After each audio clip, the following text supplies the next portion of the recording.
enough, leaving Mrs. Edwards making excuses for her behavior. Mr. Edwards just shook his head apologetically. He clearly didn't talk much. After dinner, she showed me to my room, which was facing the freaking cemetery. I was so creeped out, I couldn't sleep at all. Finally, I got up to get some water from the kitchen, but I found Ivy and her parents there and stopped short to listen. What's the matter with you? Lillian must have felt so bad and unwelcome. And how do you think I feel about this stranger living in my house? We thought it would be nice for you to have some company. I told you 100 times, I don't need company. I just want her gone. I crept away before anyone saw me. Great, I was unwanted already. Just my stupid luck. The next morning, I was pretty much prepared to head back to the orphanage, but instead, Mrs. Edwards told me she was enrolling me in Ivy's school. I thought I'd use this chance to bond with her, but she was cold as ice. Even in school, I noticed that she hardly spoke to anyone and just kept to herself. Thankfully, the other kids in my class were nicer, especially this one boy, Ben. We sat next to each other in class and even ended up having lunch together. I was just telling him how I'd gotten adopted by the Edwards, and he almost spat out his food. You're living with those whack jobs?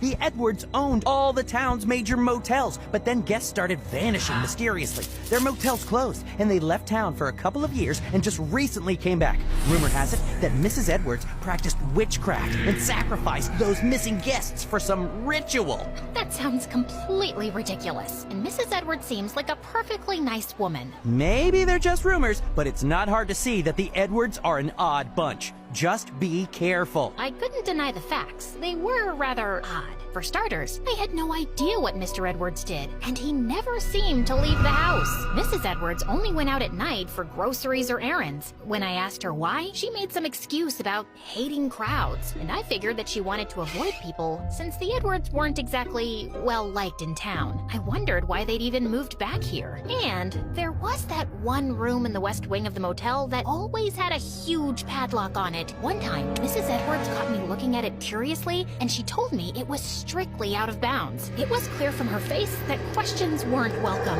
so I shut my mouth.